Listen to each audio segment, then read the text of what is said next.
Hello दोस्तों, स्वागत है एक बार पुनः आप सभी का हमारे अपने YouTube channel Shiv coaching classes पर। तो दोस्तों आज की इस वीडियो में हम देखेंगे अंड जनन या oogenesis क्या होता है। देखिए दोस्तों, प्रीवियस वीडियो में हमने गैमेटोजेनेसिस जो है हमारा युग्मक जनन जो है वो बेसिकली दो प्रकार का होता है। एक होता है हमारा शुक्र जनन और एक होता है क्या, अंड जनन। तो हमने आपको शुक्राणु जनन कल पिछली वीडियो में आप देख लिए थे। आज की इस वीडियो में हम देखेंगे जो हमारा युग्मक जनन का दूसरा प्रकार है वो क्या होता है, oogenesis या अंड जनन। तो चलिए दोस्तों देखते हैं आज अंड जनन क्या होता है। देखिए जो अंड जनन क्या होता है दोस्तों, अंडाशय में अंडों के बनने की जो क्रिया होती है क्या कहलाती है, अंड जनन कहलाती है। देखिए ओवरी में क्या होता है, ओवरी में ओवम के फॉर्मेशन की जो प्रोसेस है उसको हम क्या कहते हैं, अंड जनन कहते हैं या oogenesis कहते हैं। अंडाशय में क्या होता है, अंडों का जो फॉर्मेशन होता है या अंड जो बनते हैं उनके बनने की क्रिया क्या कहलाती है, अंड जनन कहलाती है। देखिए बेसिकली ये जो अंड जनन की क्रिया होती है दोस्तों, ये मादा के अंडाशय में होती है। कहाँ होती है दोस्तों, ये मादा के अंडाशय में होती है और मादा के अंडाशय में भ्रूणीय अवस्था में ही शुरू हो जाती है। क्या कहा दोस्तों हमने, ये एम्ब्रियोनिक स्टेज में ही स्टार्ट हो जाती है और भ्रूणीय अवस्था में स्टार्ट हो जाती है एवं प्रत्येक अंडाशय में 20 लाख अंड जनन कोशिका का निर्माण हो जाता है। और देखिए लगभग 20 लाख अंड जनन कोशिका का निर्माण हो जाता है प्रत्येक अंडाशय में, ये भ्रूणी अवस्था के अंदर ही। अब देखिए क्या होता है दोस्तों, इनमें जन्म के बाद क्या होता है, जन्म के बाद अंड जनन कोशिका का निर्माण नहीं होता। देखिए दोस्तों जन्म के बाद बेसिकली क्या होता है, जो अंड जनन कोशिका इनका निर्माण नहीं होता है, अर्थात भ्रूणीय अवस्था में इनका विकास हो जाता है और जन्म के बाद इनका अंड जनन का विकास, अंड जनन कोशिका का विकास या निर्माण नहीं होता है। देखिए दोस्तों क्या होता है, उगोनिया में भ्रूणीय अवस्था में ही प्राथमिक अंडक कोशिका बनती है। देखिए उगोनिया में क्या होता है कि भ्रूणीय अवस्था में क्या होता है, हमारा प्राथमिक अंडक कोशिका क्या हो जाती है, बन जाती है। तो यहाँ पे आप देख सकते हो दोस्तों, हमने आपको क्या बताया था दोस्तों कि जो अंड जनन की प्रक्रिया होती थी उसमें जो शुक्राणु पूर्व का निर्माण होता था पहले, तो वो 3 प्रवस्थाओं में होता था। जो पहली प्रवस्था होती थी या पहली फेज होती थी उसको हम क्या कहते थे, गुणन प्रवस्था। सेम प्रोसेस यहीं पे होगी। यहाँ पे क्या होगा कि अंडाणु जनन बनने के लिए क्या होगा, 3 अवस्थाएं होगी हमारे पास। देखिए पहला जो हमारी अवस्था है वो क्या है, गुणन प्रवस्था, जिसको हम मल्टीप्लिकेशन फेज कहते हैं। क्या कहते हैं दोस्तों, इसको हम गुणन प्रवस्था या मल्टीप्लिकेशन फेज। अब देखिए ये मल्टीप्लिकेशन फेज जो है यहाँ पे हमारे द्विगुणित कोशिका है और ये जो डिप्लॉयड या द्विगुणित कोशिका है ये प्राथमिक आदि जनन कोशिकाएं होती है या प्रीमोर्डियल जर्म सेल होती है। अब देखिए जो प्राथमिक आदि जनन कोशिकाएं होती है इनमें क्या होता है, समसूत्री विभाजन होता है या माइटोसिस होता है। अब देखिए इनमें समसूत्री विभाजन के परिणाम स्वरूप क्या होता है, अंड जनन कोशिका बनती है या इसको हम क्या कहते हैं, उगोनिया सेल बनती है। ये देखिए जो अंड जनन कोशिका है ये भी कैसी है, डिप्लॉयड है। और हमको मालूम है कि समसूत्री विभाजन कैसा होता है, समान प्रकार का विभाजन होता है, अर्थात एक कोशिका से जो दूसरी कोशिकाएं बनेगी उनमें ना तो गुणसूत्रों की संख्या चेंज होती है और ना ही कोशिकाओं की द्विगुणिता चेंज होती है। और कोशिकाओं में समान प्रकार का विभाजन होता है, 1 से 2, 2 से 4 सेल, इस तरह की सेल बनती है। तो यहाँ पे आप देख सकते हो कि इनमें समसूत्री विभाजन हुआ तो 2 कोशिकाएं बन गई। अब ये जो 2 कोशिकाएं हैं ये कैसी कोशिका बन गई है, यहाँ पे अंड जनन कोशिका हो गई और उगोनिया का निर्माण हो गया। तो ये अंड जनन कोशिका का जो निर्माण है दोस्तों ये कहाँ होता है, भ्रूणीय अवस्था में ही हो जाता है और जन्म के बाद क्या होता है, अंड जनन कोशिका का निर्माण नहीं होता है। अब देखिए क्या होता है, ये अंड जनन कोशिका क्या करती है, इनमें पुनः समसूत्री विभाजन होगा तो इससे 4 अंड जनन कोशिकाएं बन जाएगी। अब देखिए अब इन अंड जनन कोशिकाओं में क्या होता है, जब हमारी दूसरी अवस्था आती है जिसको हम ग्रोथ फेज या वृद्धि प्रवस्था कहते हैं। अब देखिए वृद्धि प्रवस्था के परिणाम स्वरूप क्या होता है, इसमें भोज्य पदार्थों को संग्रह करके क्या हो जाती है, कोशिकाएं जो होती है क्या करती है, आकार में वृद्धि कर लेती है और आकार में जब वृद्धि कर लेती है तो ये क्या कहला जाती है, प्राथमिक अंडक कोशिका कहला जाती है या प्राइमरी oocyte कहलाती है। और देखिए यही प्राइमरी oocyte जो है वो क्या कहलाती है दोस्तों, प्राथमिक अंडक। अब इसमें देखिए जो तीसरी फेज आती है वो तीसरी अवस्था होती है क्या, परिपक्वन अवस्था। अब देखिए दोस्तों यहाँ पे जो हमारे पास प्राथमिक अंडक कोशिका बनी है तो देखिए इस प्राथमिक अंडक कोशिका को ग्रेनुलोसा कोशिका की परत घेर लेती है। ये जो प्राथमिक हमारी अंडक कोशिका बनी है या प्राइमरी oocyte बनता है, इसको क्या होता है, चारों ओर से ग्रेनुलोसा की लेयर जो है घेर लेती है। तो यहाँ पे आप देख सकते हो हमारे पास ये क्या है, प्राइमरी oocyte है या प्राथमिक अंडक कोशिका है। इसको चारों ओर से देख सकते हो आप, ये जो ये कोशिकाएं घेरी हुई है ये कौन सी होती है, ग्रेनुलोसा लेयर होती है या ग्रेनुलोसा परत होती है। तो प्राइमरी जो oocyte है या प्राथमिक अंडक कोशिका है इसको क्या करता है, चारों ओर से ग्रेनुलोसा की लेयर जो है घेर लेती है। और ग्रेनुलोसा की लेयर जब इसको घेर लेती है तो इस अवस्था को हम क्या कहते हैं, प्राथमिक पुटिका कहते हैं। क्या कहते हैं दोस्तों, प्राथमिक पुटिका कहते हैं या प्राइमरी फॉलिकल कहते हैं। देखिए दोस्तों, जो हमारी प्राथमिक पुटिका या प्राइमरी फॉलिकल बनी है, ये बहुत संख्या में प्राथमिक पुटिका जन्म से यौवनावस्था तक क्या हो जाती है, नष्ट हो जाती है। देखिए बहुत सारी क्या होती है जो प्राथमिक पुटिका बनी है हमारे पास, ये प्राइमरी फॉलिकल जो बनती है, ये क्या हो जाती है, यौवनावस्था के अंत तक में क्या हो जाती है, नष्ट हो जाती है। तथा यौवनावस्था पर हर एक ओवरी में केवल 60,000 से 80,000 शेष पुटिका शेष रह जाती है। और देखिए इसके बाद क्या होता है, जो टोटल यदि कहें हमने तो 20 लाख अंडकोशिका बनी थी, जिनमें से क्या हो रहा है, यहाँ पे आप देख सकते हो 60,000 से 80,000 पुटिका ही शेष बच जाती हैं यहाँ पे। अब देखिए दोस्तों क्या होता है, रजो चक्र या जिसको हम मेंस्ट्रुअल साइकिल बोलते हैं या मासिक चक्र। तो देखिए रजो चक्र के दौरान एक प्राथमिक पुटिका ग्राफियन पुटिका में बदल जाती है। क्या कहा दोस्तों हमने कि जैसे ही हमारा रजो चक्र स्टार्ट होता है, तो हमको मालूम है कि जो हमारा रजो चक्र होता है दोस्तों, वो बेसिकली 28 दिन का होता है या 28 डेज का होता है। तो देखिए 28 दिन का यदि रजो चक्र है, तो इसको हम क्या बोल सकते हैं, एक महीने का चक्र बोल सकते हैं, क्योंकि 30 दिन में 2 ही दिन कम है, तो लगभग ये 1 महीने का होता है। तो ये कैसा होता है, मासिक चक्र होता है। अब देखिए ये रजो चक्र में क्या होता है, रजो चक्र में क्या होता है कि प्रत्येक 14वें दिन क्या होता है, 14वें दिन अंडोत्सर्ग होता है। तो देखिए रजो चक्र में क्या होता है, 28वें दिन में देखिए इसमें क्या होता है कि जब जो हमारी प्राथमिक पुटिका है या प्राइमरी फॉलिकल होती है, ये प्राइमरी फॉलिकल क्या होती है, ये बदल जाती है कि इसमें इनमें एक और ग्रेनुलोसा परत बन जाती है। देखिए जो प्राइमरी पुटिका है या प्राइमरी फॉलिकल है, तो इसमें क्या होता है कि एक ग्रेनुलोसा लेयर घेर लेती थी, इसी को हम इस अवस्था को क्या कहते थे, प्राथमिक पुटिका। अब देखिए प्राथमिक पुटिका आगे चल के क्या करती है कि इसमें एक और ग्रेनुलोसा की परत घेर लेती है, यानी ये जो ग्रेनुलोसा लेयर है, ये ग्रेनुलोसा जो लेयर है, इसके ऊपर भी देखिए एक ग्रेनुलोसा की लेयर बन चुकी है यहाँ पे। तो इस अवस्था को हम क्या कहते हैं, द्वितीयक पुटिका कहते हैं, इसकी या सेकेंडरी फॉलिकल कहते हैं इसको हम। अब देखिए दोस्तों क्या होता है, जो हमारा रजो चक्र होता है या मासिक चक्र होता है, इसमें क्या होता है 28 दिन का होता है। तो देखिए इसमें क्या होता है, 5वें दिन से लेके 13वें दिन के बीच क्या होता है कि एक हार्मोन्स एक्टिवेट होता है। इस हार्मोन्स को क्या कहते हैं हम, फॉलिकल स्टिमुलेटिंग हार्मोन्स या एफएसएच हार्मोन्स कहते हैं। इसको क्या कहते हैं, एफएसएच हार्मोन्स को फॉलिकल स्टिमुलेटिंग हार्मोन्स। तो देखिए क्या होता है, 5वें से 13वें दिन के बीच क्या होता है, ये एफएसएच या फॉलिकल स्टिमुलेटिंग हार्मोन्स का स्रावण होता है।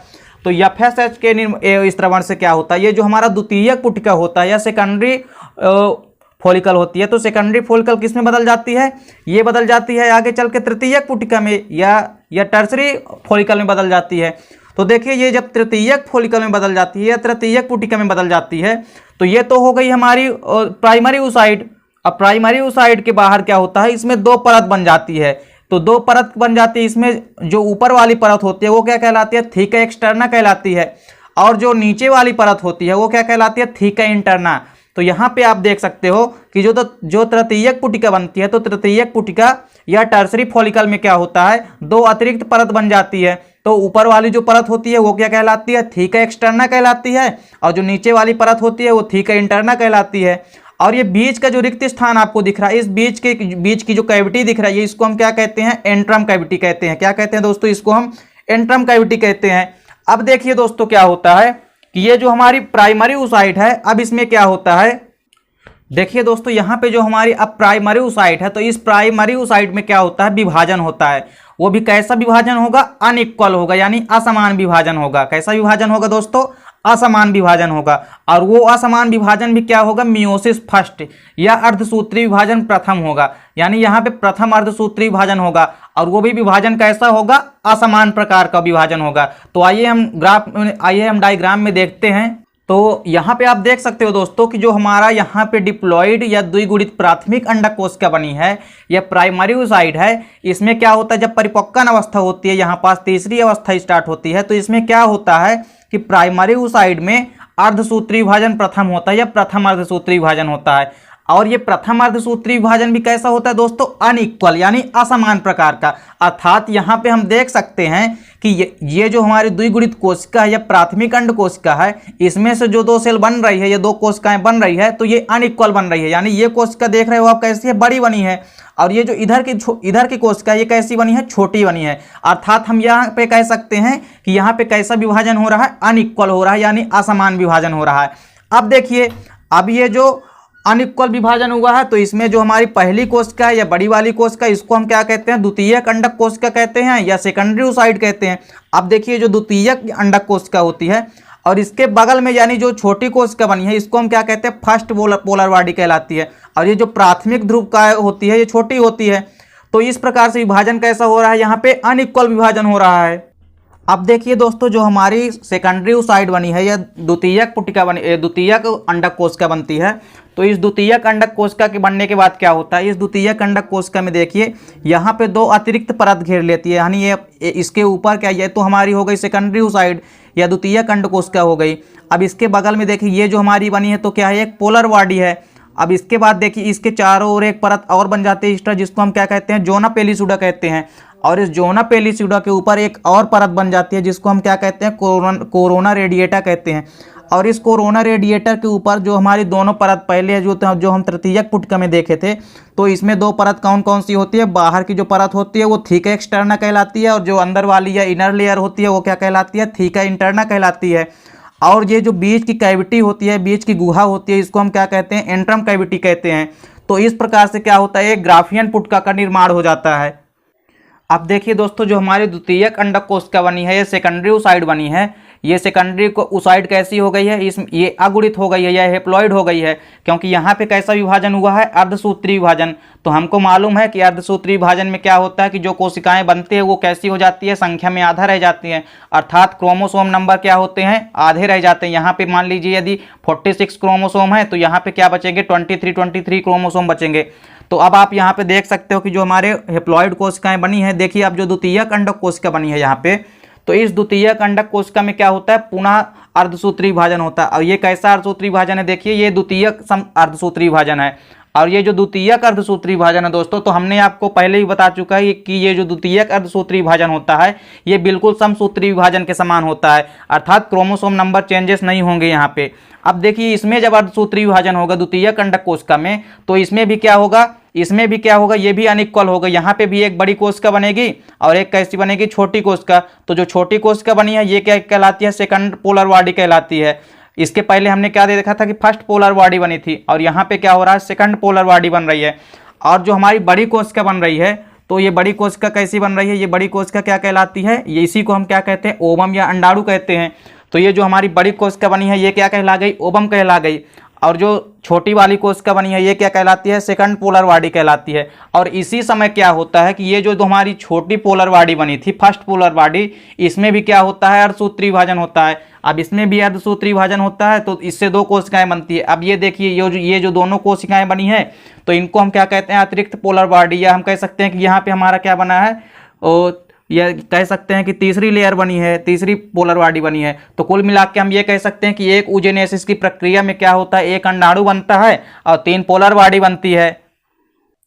और देखिए प्रत्येक क्या होता है, 1 से 13 दिन तो ये क्रिया चलती है, और फिर 14वें दिन क्या होता है कि जो अंडोत्सर्ग है ये क्या हो जाता है, अंडोत्सर्ग हो जाता है, अर्थात अंड क्या हो जाते हैं, फट के ये जो हमारा अंडाणु है वो क्या हो जाता है, बाहर निकल आता है। तो इस प्रकार से ऊजेनेसिस की प्रक्रिया आपको समझ में आ गई होगी। चलिए एक बार पुनः देखते हैं। क्या बताया दोस्तों हमने, सबसे पहले क्या होता है, प्राथमिक अंडक कोशिका जो होती है उसको क्या होता है, ग्रेनुलेसा कोशिका की परत घेर लेती है। और ग्रेनुलेसा कोशिका की जब परत इसे घेर लेती है तब इस अवस्था को हम क्या कहते हैं, प्राथमिक पुटिका देख कहते हैं। तो यहाँ पे हमने आपको बताया कि ये जो हमारी क्या है, प्राथमिक अंडक कोशिका या प्राइमरी ओसाइट है। अब इस प्राइमरी ओसाइट को आप देख सकते हो, इसको चारों ओर से ग्रेनुलोसा लेयर घेरी हुई है, और इस ग्रेनुलोसा लेयर जब घेर लेती है तो इसको हम क्या कहते हैं, प्राथमिक पुटिका या प्राइमरी फॉलिकल कहते हैं। अब प्राइमरी फॉलिकल के बाद क्या होता है कि बहुत संख्या में प्राथमिक पुटिका क्या होते हैं, जन्म से यौवनावस्था के बीच में ही क्या हो जाते हैं, नष्ट हो जाते हैं। तथा यौवनावस्था या प्योरिटी स्टेज में क्या होता है, हर एक ओवरी में केवल 60,000 से 80,000 पुटिका शेष रह जाती है। अब इसके बाद क्या होता है, तो देखिए जो हमारी आद्य जनन कोशिकाएं होती है या प्रीमोडियल जन्म सेल होती है, इनमें क्या होता है, ये द्विगुणित होती हैं या डिप्लॉयड होती हैं। और इनमें जब प्राथमिक अवस्था आती है, अर्थात इसको हम गुणन प्रवस्था या मल्टीप्लिकेशन फेज बोलते हैं, तो प्राथमिक गुणन प्रवस्था में क्या होता है कि समसूत्री विभाजन होता है।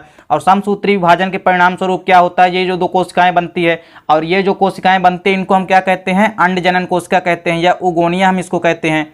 अब देखिए क्या होता है, उगोनिया के बनने के बाद पुनः समसूत्री विभाजन हुआ तो 4 उगोनिया बन गई है, यहाँ पे 4 उगोनिया सेल बन गई। अब इस उगोनिया सेल में क्या होता है, जब दूसरी प्रवस्था आती है जिसको हम ग्रोथ फेज या वृद्धि प्रवस्था कहते हैं, तो वृद्धि प्रवस्था में क्या होता है कि जो हमारी कोशिकाएं होती है ये कैसी हो जाती हैं, आकार में वृद्धि कर लेती हैं। आकार में जब वृद्धि कर लेती हैं तो इसको हम क्या करते हैं, प्राथमिक अंडक कोशिका कहते हैं या प्राइमरी oocyte कहते हैं। तो प्राइमरी oocyte बनने के बाद क्या होता है कि जो हमारी तीसरी स्टेज है, तीसरी प्रवस्था वो स्टार्ट होती है, जिसको हम क्या कहते हैं, मैचुरेशन फेज या परिपक्वन प्रवस्था। तो देखिए परिपक्वन प्रवस्था में क्या होता है, दो प्रकार का विभाजन होता है। सबसे पहले क्या होगा, अर्धसूत्री विभाजन फर्स्ट होगा। तो यहाँ पे जब प्रथम अर्धसूत्री विभाजन होगा तो कैसा होगा, वो अनइक्वल होगा। अनइक्वल मतलब असमान विभाजन होगा। तो असमान विभाजन होगा तो देखिए क्या होगा इसमें। अब देखिए क्या होता है, राजो चक्र के दौरान एक प्राथमिक पुटिका ग्राफियन पुटिका में बदल जाती है। देखिए जब राजो चक्र होता है तो क्या होता है, इसमें जो प्राथमिक हमारी पुटिका बनी है या प्राइमरी फॉलिकल बनी है, ये क्या होती है, ग्राफियन पुटिका में बदल जाती है। तो देखिए जो हमारी प्राथमिक पुटिका होती है इसमें तो क्या है, ग्रेनुलेसा की लेयर घेरी हुई है। अब जब प्राथमिक पुटिका में क्या होता है कि प्राथमिक पुटिका आगे चल के क्या बन जाती है, सेकेंडरी पुटिका का निर्माण करती है या द्वितीयक पुटिका का निर्माण करती है। इसको हम सेकेंडरी फॉलिकल भी कहते हैं।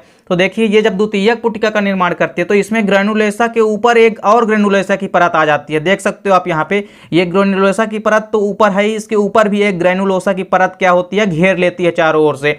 अब देखिए क्या होता है कि अब जब राजो चक्र हमारा स्टार्ट हो जाता है तो हमारा राजो चक्र जो होता है तो 28 दिन का होता है। तो इस 28 दिन के राजो चक्र में क्या होता है कि एक हार्मोन्स रिलीज होता है, जिस हार्मोन्स को हम क्या कहते हैं, या FSH, या इसको हम पूरा बोले तो फॉलिकल स्टिमुलेटिंग हार्मोन्स कहते हैं। तो जो हमारा फॉलिकल स्टिमुलेटिंग हार्मोन्स होता है, इसके स्त्रवण से क्या होता है कि जो द्वितीयक पुटिका होती है वो तृतीयक पुटिका का निर्माण करती है। तो देखिए जो तृतीयक पुटिका का निर्माण होता है तो इस तृतीयक पुटिका में क्या होता है, दो अलग से परतें बन जाती है। यानी जो हमारी प्राइमरी oocyte है तो इनके ऊपर दो परत बन जाती है। तो इसके सबसे ऊपर वाली जो परत है इसको हम क्या कहते हैं, थीका एक्सटर्ना, और इस परत के नीचे जो बीच वाली ये परत है इसको हम क्या कहते हैं, थीका इंटरना कहते हैं। तो ये दो परत बन गई। अब इस दोनों परत के बीच में देख सकते हो आप, यहाँ पे एक कैविटी बन जाती है। इस कैविटी या गुहा को हम क्या कहते हैं, एंट्रम कैविटी कहते हैं। क्या कहते हैं, एंट्रम कैविटी। इस प्रकार से तृतीयक पुटिका का निर्माण हो जाता है या टर्सरी फॉलिकल बन जाती है। अब देखिए जो हमारी यहाँ पे प्राइमरी oocyte है तो इस प्राइमरी oocyte में क्या होता है, असमान विभाजन होता है। क्या होता है, विभाजन होता है, वो भी कैसा होता है, अनइक्वल होता है, अर्थात असमान विभाजन होता है। तो इस असमान विभाजन में क्या होता है कि सबसे पहले जो विभाजन होता है वो अर्धसूत्री विभाजन होता है। तो अर्धसूत्री विभाजन क्या होता है, अर्धसूत्री विभाजन क्या है, पहला अर्धसूत्री विभाजन होगा यहाँ पे। तो जो पहला मियोसिस होगा या प्रथम अर्धसूत्री विभाजन होता है तो इसके परिणाम स्वरूप क्या होता है, तो यहाँ पे आप देख सकते हो कि जो हमारी प्राथमिक अंडक कोशिका है तो इसमें जब अर्धसूत्री विभाजन हुआ या प्राइमरी oocyte में जब अर्धसूत्री विभाजन होता है तो ये कैसा होता है, अनइक्वल, अर्थात असमान प्रकार का विभाजन। तो इस द्विगुणित कोशिका से जो तो दो कोशिकाएं बन रही है, ये कैसी बन रही है, अगुणित कोशिकाएं बन रही है या हेप्लॉइड कोशिकाएं बन रही है।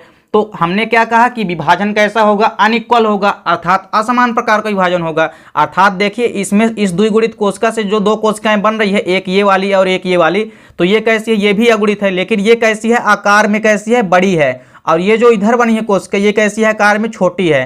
तो देखिए ये जो आकार में बड़ी कोशिका बनी है इसको हम क्या कहते हैं, द्वितीयक अंडक या सेकेंडरी oocyte कहते हैं। तो ये कोशिका बड़ी है और ये छोटी कोशिका बनी है, छोटी कोशिका, इसीलिए तो हम कहते हैं कि यहाँ पे क्या हो रहा है, अनइक्वल डिवीजन हो रहा है। अब देखिए क्या होता है, इसमें द्वितीयक कोशिका के विभाजन के परिणाम स्वरूप क्या होता है, ये जो प्राथमिक कोशिका जब विभाजित हुई है तो एक द्वितीयक अंड कोशिका बनी है या सेकेंडरी oocyte बनी है, और इसके बाद क्या बनी है, एक छोटी जो कोशिका बनी है, इसको हम क्या कहते हैं, फर्स्ट पोलर बॉडी या प्राथमिक ध्रुव काय बन गया हमारे पास। अब इसके बाद क्या होता है, अब देखिए जो हमारी जो सेकेंडरी oocyte बनी है या द्वितीयक अंडक कोशिका बनी है, तो ये तो है हमारी क्या, द्वितीयक अंडक कोशिका, और द्वितीयक अंडक कोशिका, और इसके बगल में क्या बनी है, छोटी कोशिका जो है ये पोलर बॉडी बनी है, ये फर्स्ट पोलर बॉडी बनी है। अब देखिए इस द्वितीयक अंडक कोशिका के ऊपर क्या होता है, दो अतिरिक्त परत बन जाती है। यानी इसके जस्ट ऊपर जो परत है इसको हम क्या कहते हैं, इस वाली परत को जोना पेलुसिडा परत बन जाती है, और इस जोना पेलुसिडा के ऊपर एक परत बन जाती है या लेयर बन जाती है। इस लेयर को हम क्या कहते हैं, कोरोना रेडिएटा कहते हैं। और कोरोना रेडिएटा के ऊपर जो तृतीयक पुटिका में हमारी जो दो परत बनी थी, तो वो पहली परत कौन सी थी, थीका इंटरना है अंदर वाली, और ऊपर वाली कौन सी परत है, थीका एक्सटर्ना बनी है। और इनके बीच में जो गुहा होती है या कैविटी होती है, तो इस कैविटी को हम क्या कहते हैं, एंट्रम कैविटी कहते हैं। तो इस प्रकार से द्वितीयक अंडक कोशिका जो है तो इससे क्या हो जाता है, ग्राफियन पुटिका का निर्माण हो जाता है। अब देखिए ग्राफियन पुटिका के निर्माण के बाद क्या होता है, अब जो हमारी द्वितीयक अंडक कोशिका है या सेकेंडरी oocyte है, तो इस सेकेंडरी oocyte में क्या होता है, द्वितीयक अर्धसूत्री विभाजन होता है। तो हमने आपको पहले भी बता दिया है कि जो द्वितीयक अर्धसूत्री विभाजन है वो बिल्कुल समसूत्री विभाजन के समान होता है। और समसूत्री विभाजन में कैसा होता है, विभाजन समान प्रकार का होता है। तो यहाँ पे देखिए, यहाँ पे जो हेप्लॉइड सेल है, यहाँ पे यानी जो द्वितीयक अंडक कोशिका, इससे जो दो कोशिकाएं बनती है, तो एक तो हमारी क्या कहलाती है, अंडाणु कहलाता है, या अंडाणु या ओवम कहलाता है। अब इसके बाद देखिए, जो हमारी दूसरी यहाँ पे कोशिका सेल बनी है, इसको हम क्या कहते हैं, सेकंड पोलर बॉडी, ये द्वितीयक ध्रुव का कहलाता है। और ये कैसी छोटी कोशिका बनी है, छोटी कोशिका बनी है। और इसी के साथ साथ क्या होता है, ये जो फर्स्ट पोलर बॉडी बनी है, इसमें भी क्या होता है, अर्धसूत्री विभाजन। तो इससे भी दो कोशिकाएं बनती है, और ये दो कोशिकाएं क्या कहलाती है, अतिरिक्त पोलर बॉडी कहलाती है, या इसको हम टर्सरी पोलर बॉडी भी कह सकते हैं। तो इस प्रकार से हम कह सकते हैं कि जो हमारी oogenesis की प्रक्रिया है, इसमें एक तो हमारा क्या बन गया, अंडाणु या ओवम बन गया, और इसके अलावा की तीन क्या होते हैं, इसके अलावा तीन पोलर बॉडी बन गए। और देखिए, एक चीज यहां पे ध्यान रखनी है कि ये जो हमारे पोलर बॉडी बनते हैं, ये फिक्स नहीं है, ये हमेशा नहीं बनते हैं, ये कभी कभी नहीं बनते हैं। तो ये इसमें हम फिक्स नहीं कह सकते हैं कि ये पोलर बॉडी जो टर्सरी पोलर बॉडी है या अतिरिक्त पोलर बॉडी है, ये हमेशा बनती है। और ये कैसे होते हैं, क्रियाशील होते हैं। अर्थात क्रियाशील क्या होता है, केवल ये हमारा यही जो बना है अंडाणु या ओवम होता है। तो इस प्रकार से दोस्तों आपको oogenesis की प्रक्रिया समझ में आ गई होगी, अर्थात गैमेटोजेनेसिस की प्रक्रिया जो दो प्रकार की थी, हमने आपको दोनों करा दी है। तो दोस्तों ये दोनों क्वेश्चन में से कोई ना कोई क्वेश्चन डेफिनेट पेपर में आएगा, तो आप इनको अच्छे से तैयार कीजिए। दोस्तों यदि वीडियो अच्छी लगी हो तो लाइक और कमेंट करें, साथ ही साथ दोस्तों के बीच शेयर करें। मिलते हैं दोस्तों नेक्स्ट वीडियो में, तब तक के लिए जय हिंद, वंदे मातरम।